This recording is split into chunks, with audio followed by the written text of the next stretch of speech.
ఈరోజు మనం తెలుసుకొనబోయే topic wheel చక్రం.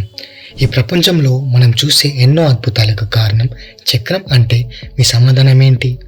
అవును, నిజమే. మన ప్రపంచంలో ఎన్నో విషయాలని ఇంకా ఎన్నో పనులను సులభవంతంగా మార్చింది చక్రమే. మన భూమి మీద ఉన్న మనుషులు ఇంత టెక్నాలజీ ఇప్పటి వరకు వాడడానికి మొదటి అడుగు చక్రమే. ఇది కొంచెం నమ్మడానికి కష్టంగా ఉండొచ్చు, కానీ ఇది నమ్మాల్సిన నిజం. చక్రం వలనే ఎన్నో రంగాలు పనిచేస్తున్నాయి. ఒకవేళ మనిషి ఆవిష్కరణలో చక్రం లేకపోతే మనం ఇంకా ఎన్నో వేల సంవత్సరాలు వెనుక ఉండేవాళ్ళం. ఈ రోజుల్లో మనం ప్రయాణం చేయాల్సి వస్తే మనకు వచ్చే ఆలోచన ఏదైనా వాహనాన్ని ఉపయోగించుకొని మన గమ్యానికి లేదా చేరుకోబోయే స్థానానికి చేరుకుంటాం. కానీ ఎప్పుడైనా ఆలోచించారా, మన వాహనానికి చక్రాలు లేకపోతే మన ప్రయాణం ఎలా ఉంటుందో అని? ఈరోజు మనం చక్రం ఎలా పుట్టింది, ఎప్పుడు పుట్టింది, ఎక్కడ పుట్టింది, ఇంకా మన రోజు వాడే పనులలో చక్రం ఎలా ఉపయోగపడుతుందో చెప్పబోతున్నాను. హలో అందరికీ, నా పేరు రాజేష్. మీరు చూస్తున్నారు ఇండియాలజీ. మీకు కనుక మన ఛానల్లో వచ్చే వీడియోస్ ఇన్ఫర్మేటివ్గా అనిపిస్తే లైక్ చేయండి, కామెంట్ చేయండి, సబ్స్క్రైబ్ చేయండి, మీ ఫ్రెండ్స్ అండ్ ఫ్యామిలీకి షేర్ చేయండి. మన జీవితంలో ఒక ప్రదేశం నుంచి మరొక ప్రదేశానికి ప్రయాణించి మన పనులు సులభంగా వేగంగా చేసుకుంటున్నాం అంటే కారణం ప్రయాణం. అలీజీరా వెబ్సైట్ ప్రకారం రోజుకి 2.99 మిలియన్ మంది ప్రజలు కేవలం విమాన ప్రయాణికులు మాత్రమే అని యుఎస్ స్క్రీన్లు రికార్డ్ చేశాయి. టైమ్స్ ఆఫ్ ఇండియాలో వచ్చిన డేటా ప్రకారం 2023 వరకు రోజులో 12,817 ట్రైన్లు తిరుగుతున్నాయి. అందులో 24 మిలియన్ల మంది ప్రజలు రోజు ప్రయాణిస్తున్నారు. మన దేశంలో రోజుకి 70 నుంచి 80% వరకు రోడ్ ట్రాఫిక్స్ ఉంటున్నాయి. అంటే రోజుకి కొన్ని కోట్ల మంది ప్రజలు రోడ్ల ద్వారా ప్రయాణిస్తున్నారు.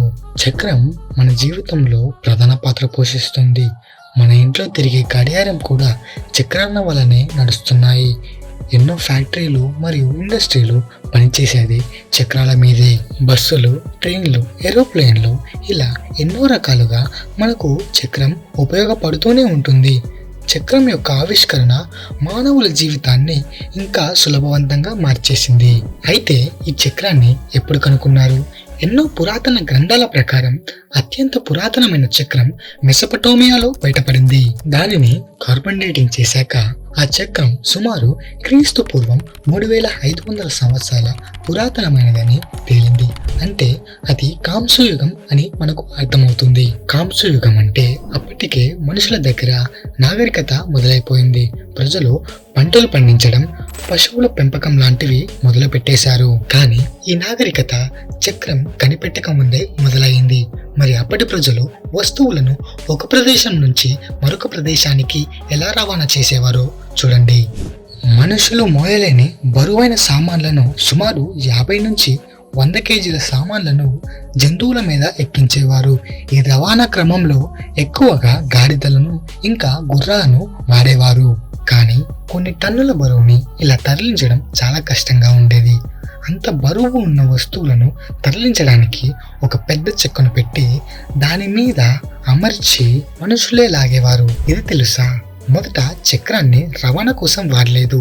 మొదట చక్రాన్ని కుండలు తయారు చేయడానికి వాడేవారు. 300 సంవత్సరాల తర్వాత చక్రాన్ని రవాణా కోసం వాడడం మొదలు పెట్టారు. చెట్టు కుయ్యలతో చక్రాలను చేసి వాటి మధ్యలో రంధ్రాలను చేసి ఒక యాక్సెల్ కి 2 చివరలో చక్రాలను అమర్చి దాన్ని ఎద్దుల బండి లాంటి దానికి అమర్చి రవాణా కోసం వాడేవారు. మొదట్లో ఎక్కువ ఫ్రిక్షన్ ఉండడం వలన చక్రాలు చాలా కష్టంగా తిరిగేవి.